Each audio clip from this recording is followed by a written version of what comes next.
Assalamualaikum warahmatullahi wabarakatuh. Perkenalkan, nama saya Sandi Reza Febrian. Di sini saya akan menjelaskan terkait data mining. Apa itu data mining? Data mining yaitu metode untuk mengekstrak pengetahuan atau menemukan pola dari suatu data yang besar. Nah, lalu di sini ada peran utama data mining. Oke, sebelum kita masuk ke peran utama data mining, di sini saya akan menjelaskan sedikit terkait dataset atau himpunan data. Karena dataset ini sangat penting sekali untuk konsep data mining. Nah, di sini ada atribut atau feature atau dimension, dan tipe di sini disebut sebagai class, label, atau target. Baris ini disebut sebagai record, objek, atau sampel, atau tuple, atau data. Nah, jadi dataset ini adalah sekumpulan data-data. Lalu di sini ada nominal, lalu ada numerik atau angka. Ya, selanjutnya konsep data mining yang pertama yaitu estimasi. Estimasi terdapat atribut dan kelasnya yang numerik. Jadi atribut dan kelas di estimasi itu semuanya numerik. Lalu metode yang digunakan dalam estimasi yaitu linear regression, neural network, deep learning, dan sebagainya.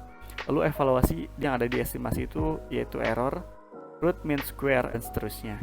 Di sini kita akan mempraktikkan konsep data mining estimasi. Yang pertama yang harus kita lakukan itu membuka terlebih dahulu aplikasi RapidMiner-nya. Lalu kita harus mengimport data terlebih dahulu. Kita cari di mana kita menyimpan data setnya. Saya sudah mendownload di UCI repository.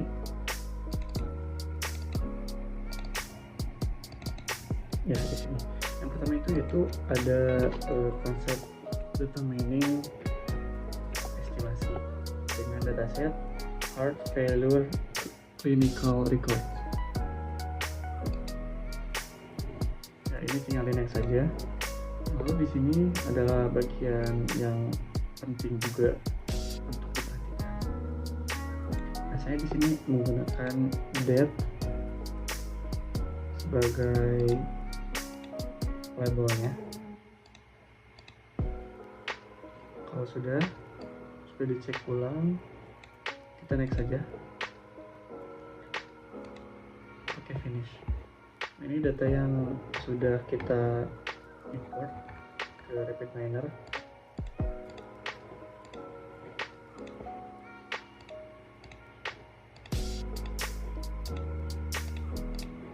Oke. Selanjutnya kita masukkan dataset yang sudah kita import tadi ke proses. Lalu untuk selanjutnya itu pemilihan metode. Metode yang digunakan di estimasi ini menggunakan linear regression. Kita masukkan juga.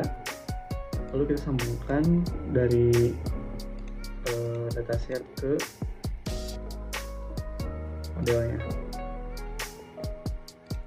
Nah, lalu ini adalah hasil yang sudah kita uji coba, dan ini adalah pola dari dataset yang sudah kita uji coba. Lalu yang kedua ada forecasting.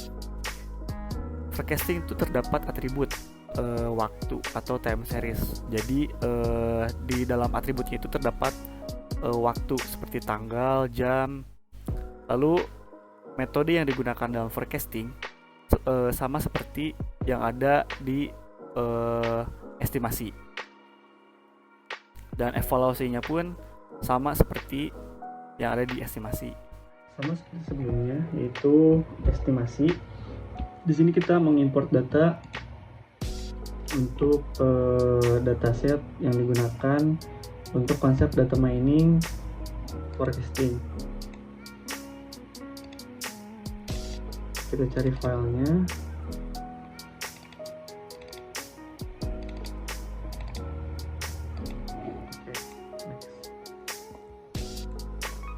sini saya menggunakan invoice sebagai label atau kelas.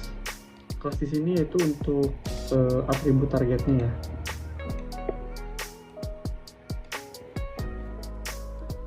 Sama seperti yang estimasi tadi, kita masukkan yang forecasting. Untuk model atau metode yang digunakan juga sama, yaitu linear regression. Kita masukkan lagi.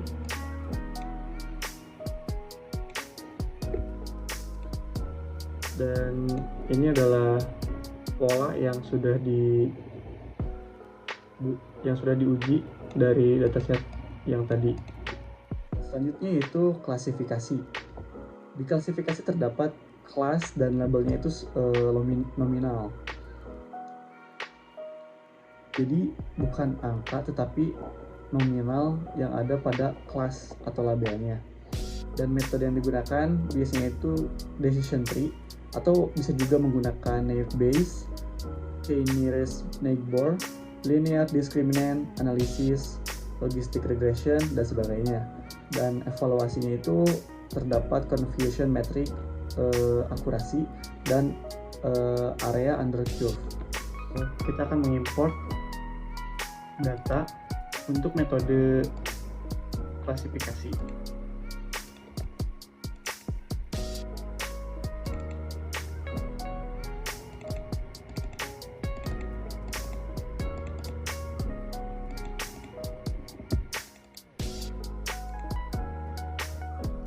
Juga di sini harus memperhatikan juga ya tipe datanya, ada integer, real, integer.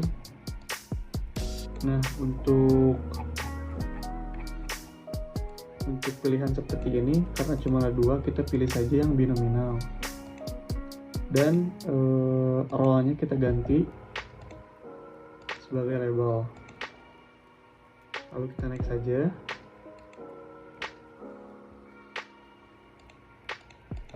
Ini bekas yang tadi. Selanjutnya kita masukkan data yang sudah kita import tadi, yaitu metode klasifikasi.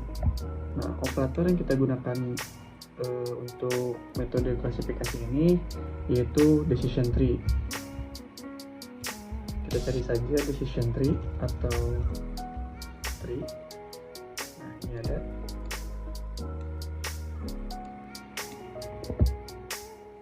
Kita coba. Nah, ini adalah hasil graph dari decision tree metode klasifikasi.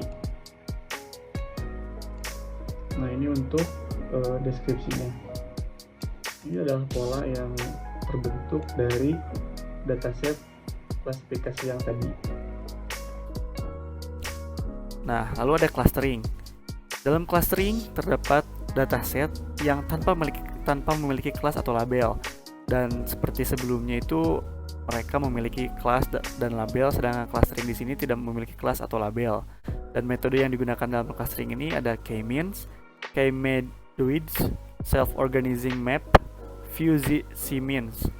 Dan evaluasinya itu terdapat Davis, Baldwin index, Dunn index. Eksternalnya itu Rand measure, F measure, Jaccard index, dan sebagainya. Untuk metode clustering, saya menggunakan model operatornya itu yaitu k-means. Bisa kita cari k-means, lalu kita sambungkan. Oh iya, sebelumnya untuk koneksi yang bawah ini untuk example ya, atau contoh bisa kita gunakan.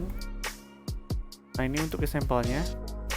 Nah, untuk pola dari cluster model tersebut seperti ini, dan ini grafnya. Nah, untuk example-nya itu kita bisa melihat visualisasinya. Kita bisa mengatur menggunakan sketcher bubble.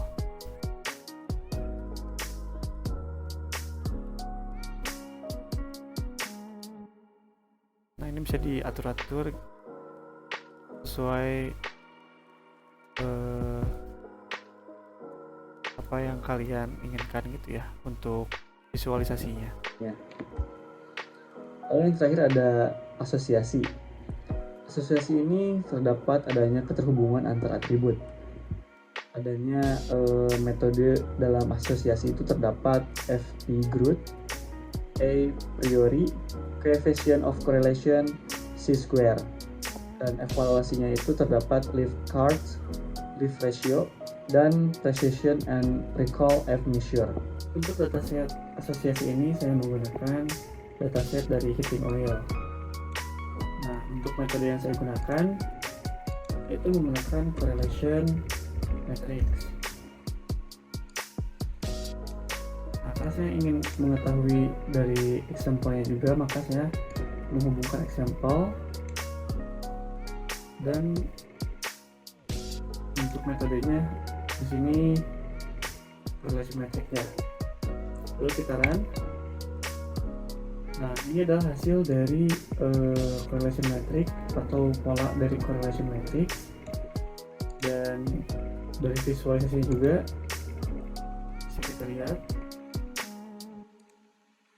dari example set.